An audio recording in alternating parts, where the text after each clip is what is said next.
bienvenue sur jeanpierrevillard.com. Je vous propose un nouveau tutoriel sur EBP devis facturation bâtiment 2014 sur le circuit des documents de vente.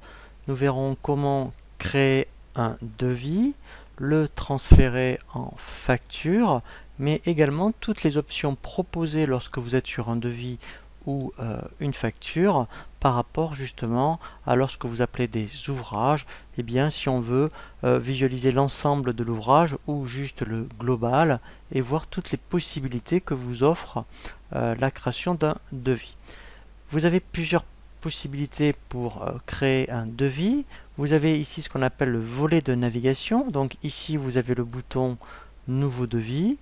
Vous pouvez aussi dans le menu ici horizontal cliquer sur le bouton nouveau devis, ou enfin dans le menu traitement, si vous prenez document de vente, vous avez ici tous les onglets pour les documents de vente possibles, soit des devis, factures, avoir, facture d'acompte ou avoir d'acompte. Et donc lorsqu'ensuite on veut créer un devis, eh bien on fait ajouter. Ici je veux donc un devis. Donc on va voir tout ce qu'il est possible de faire par rapport à un devis. Donc déjà par rapport ici à la validité du devis, donc ici c'est par rapport aux propriétés du dossier, donc il y a le tutoriel qui vous explique comment mettre une validité donc là de devis. Ici c'est par rapport à 60 jours par exemple. Vous avez un statut de devis, alors ça c'est vraiment très intéressant. Donc quand vous faites un devis, là le statut d'en cours, on verra quand on va le transférer. Si c'était un devis par rapport à un appel d'offres, et bien ici vous pourriez très bien mettre appel d'offres. Et enfin, à la fin du mois, vous pourriez avoir des statistiques, admettons, sur tous les devis que vous avez fait par rapport à un appel d'offres, qui ont été refusés, qui ont été acceptés. Donc, en fait, c'est pas du gadget, c'est quand même très intéressant à exploiter. Donc là, je vais laisser en cours. Donc, je vais aller chercher un client. Donc ici, je vais cliquer directement sur le petit bouton pour m'afficher client. Alors, par rapport au tutoriel sur la création des clients, j'avais donc créé un prospect, donc on va faire exprès, je vais prendre mon prospect mairie de Nantes et on va voir justement quand on va le transférer après en facture qu'il va basculer de prospect en client. Donc là il me ramène toutes les informations concernant l'adresse. Je vais indiquer ici les conditions de règlement. Donc alors les conditions de règlement, c'est pas les modes de règlement. Les modes de règlement, ils sont bien dans la fiche client. Je pourrais demander éventuellement, voilà. Donc là, on peut créer, donc ça c'est dans le tutoriel des données de base, toutes les conditions de règlement. Comme ça va s'afficher sur le devis. Référence, ça pourrait être, admettons, votre fax dû. Voilà. Et maintenant, je vais donc aller chercher mes éléments. Alors, comme nous dans le tutoriel on avait vu comment créer un ouvrage, justement je vais aller chercher mon ouvrage peinture. Comme ça on va voir comment l'intérêt, vous voyez, de créer des ouvrages, puisque là en fait effectivement il m'affiche, vous voyez, le détail de la prestation. Donc là quand je vais l'envoyer admettons au client, il verra tout, mais après ici vous voyez, vous avez toute une série de boutons où en fait on peut effectivement dire je ne veux pas afficher le global.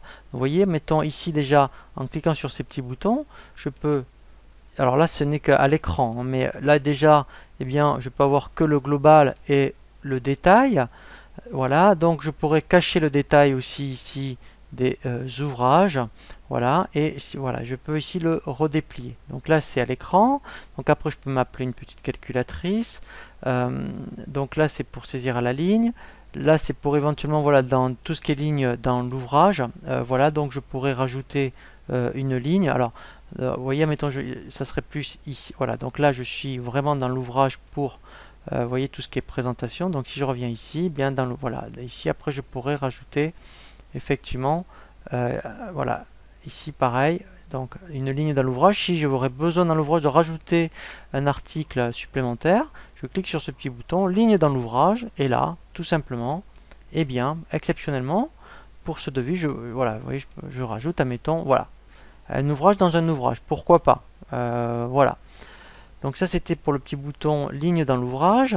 Là c'est pour un nouvel ouvrage, je pourrais rajouter un ouvrage. Voilà, donc là c'est pour ajouter des fournitures. Ici ce serait pour ajouter de la main d'œuvre. Et là, en fait, c'est pour ajouter un élément de type divers. Alors, là, j'ai pas de tranche. Voilà, vous voyez, mettons, si vous aviez, par exemple, vous êtes dans une maison et vous avez plusieurs tranches. Eh bien, ici, effectivement, alors, je pourrais dire, mettons, chambre 1, voilà, ou chambre enfant. Voilà, vous avez, voilà, eh bien, je pourrais très bien dire que ici, c'est, admettons, la tranche 1. Voilà, comme ça, vous verrez la présentation. Vous voyez, donc là, on a le global de là, voilà, et après, je pourrais très bien, vous voyez, si j'avais plusieurs tranches, donc, admettons, après, si j'avais ici le séjour, là, je mettrais séjour, voilà. Je vais mettre après un autre ouvrage. Donc ici, je vais rechercher directement un nouvel ouvrage. Donc je vais reprendre une impression. Voilà. Et le séjour, ça serait la tranche 2 par exemple. Voilà. Voilà. Donc là, en fait, j'ai des sous-totaux. Alors c'est très intéressant, puisqu'après, on peut même faire après au niveau avancement des factures d'avancement par rapport à des tranches, pardon, mais aussi au niveau de la présentation du devis, d'avoir des tranches.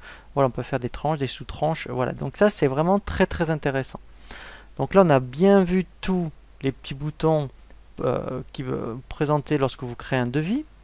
Alors, au niveau des onglets, maintenant, vous avez donc après l'onglet échéance. Donc moi, comme je l'avais affecté directement, eh bien donc il le met tout seul. Sinon, vous pouvez aller le chercher à tout moment. Voilà, donc ça c'était pour les boutons du haut. Maintenant, au niveau des onglets du bas, donc là, vous avez un récap pour la TVA. J'ai un complément, voilà, donc là, c'est par rapport à tout ce qui est contact de la facturation, l'adresse de livraison. Donc là, je pourrais le modifier. Voilà, je pourrais même mettre une date de livraison, pourquoi pas. Voilà, je pourrais mettre un modèle d'impression. Modèle d'impression, c'est dire, eh bien, je vais associer un modèle de devis. Voilà. Voilà, donc ça, c'était pour complément. L'onglet détail, donc là, eh bien, vous avez, c'est votre marge. Donc ça, alors ça, bien sûr, hein, il n'y a que vous qui le voyez. Mais là, directement dans le devis, vous connaissez votre marge. Voilà. Et après, voilà, donc tout ce qui est compta. Donc ça, c'est par rapport au compte de TVA. Voilà, mais là, normalement, il n'y a rien à faire. Donc là, votre devis est terminé. Vous voulez avoir un aperçu, vous l'envoyez par mail. Donc, vous l'enregistrez. Voilà. Et bien sûr, après, alors, en fait, voilà, il faut faire imprimer. Et ensuite, ici, vous avez plusieurs modèles au niveau des impressions. Vous voyez, donc là, vous pouvez choisir tous les modèles possibles qui vous sont présentés par EBP. Alors ensuite, vous verrez hein, si par rapport à tout ce qui vous est présenté, et bien par rapport à votre société, il y a vraiment besoin de personnaliser les devis, les factures. Il y a un tutoriel hein, qui vous sera proposé pour la personnalisation des documents de vente. Donc là, par exemple, je vais prendre simple. Je fais aperçu. Voilà. Et là, en fait, alors, quand je veux l'agrandir, je clique sur la petite loupe. Voilà, donc là, j'ai mon devis. Voilà, donc vous voyez, donc d'où l'intérêt d'avoir créé des tranches.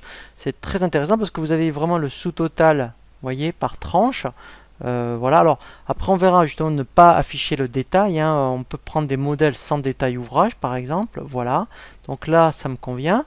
Voilà, alors après, effectivement, si je veux l'envoyer par mail, et bien après, ici, j'ai un petit bouton envoyer par mail. Et après, bien sûr, il se connecte à votre messagerie et en pièce jointe, il a donc directement le devis. Donc là, c'est la création du devis. Donc après, ce qui est intéressant, quand le devis est accepté, donc je reviens dans le menu traitement document de vente, je tombe ici. Alors, quand le client m'a accepté le devis, je peux donc soit ici dire je ne veux que les devis ici, voilà, donc admettons je sais que c'est un prospect et que c'était la mairie de Nantes, voilà, donc là après dans les devis, voilà, je vais voir que celui qui m'intéresse. Alors maintenant il est accepté, donc vous allez faire votre prestation. Alors on peut faire des factures d'acompte, c'est-à-dire qu'en plus, donc ici, alors vous voyez, vous avez facture d'acompte. Vous pourriez très bien créer une facture d'acompte, comme ça après on l'associe à la facture. Donc là, mettons, vous avez demandé un acompte, donc par rapport au prospect, voilà. Donc là, on le transfère en client, ce qui est normal puisqu'il vous a donné un acompte. Là, vous mettez, admettons, acompte reçu de 30% par exemple, voilà. Et là, vous mettez le montant. Donc je vais mettre, mettons, 500 €, pourquoi pas. Voilà. Et donc là, je l'enregistre. Lui, voilà, donc il a généré une facture d'acompte. Et quand vous faites un acompte, lui, ce qui est normal, il génère un règlement. Donc là, vous allez indiquer à quelle banque, donc là, c'est la vôtre, vous allez l'affecter. Comme ça, quand vous ferez les transferts comptables, eh bien, soit sur BP Compta ou un autre logiciel de comptabilité, vous aurez les règlements d'acompte et des factures. Donc là, je fais enregistrer. Voilà. Et je ferme. Donc là, j'ai ma facture. Maintenant, donc vous faites la prestation. Il faut bien transférer le devis en facture et on va y associer la facture d'acompte. Donc en fait, pour transférer un devis en facture, vous faites bouton droit et vous avez le bouton transférer. Vous voyez, vous l'avez aussi par rapport au volet de navigation, vous l'avez ici transféré. Ça revient au même. Donc je fais transférer. Je dis en facture. Voilà. Donc là, on va l'ouvrir. Alors vous allez voir, quand on sait faire un devis, on sait faire une facture, puisque les présentations des onglets des boutons sont les mêmes. La différence, c'est que dans une facture, j'ai un onglet acompte, et je peux très bien affecter, vous voyez, ici j'ai un petit bouton, affecter ma facture d'acompte, que la mairie de Nantes, voilà, vous voyez, m'a versé. Voilà, ça fait 600 € TTC. Et au moins, maintenant, dans le détail, voilà, vous voyez, j'ai bien mon acompte déduit. Voilà, donc là maintenant, quand j'enregistre et que je vais faire un aperçu de ma facture, voilà, mettons, je vais prendre une facture, voilà, je vais prendre simple, par exemple. Là, je vais voir, vous voyez donc mon acompte. Alors, je vais me mettre en plus grand. Voilà, et là, en bas, j'ai bien mon acompte de versé. Voilà, vous voyez, j'ai bien mon récap d'acompte. Voilà, donc là, c'est vraiment très très clair. Voilà. Donc là, on a bien vu les devis, les factures et les factures d'acompte. Nous verrons après pour les cas particuliers dans un autre tutoriel tout ce qui est avoir et avoir d'acompte. Je vous dis à très bientôt sur jeanpierrevillade.com pour un nouveau tuto.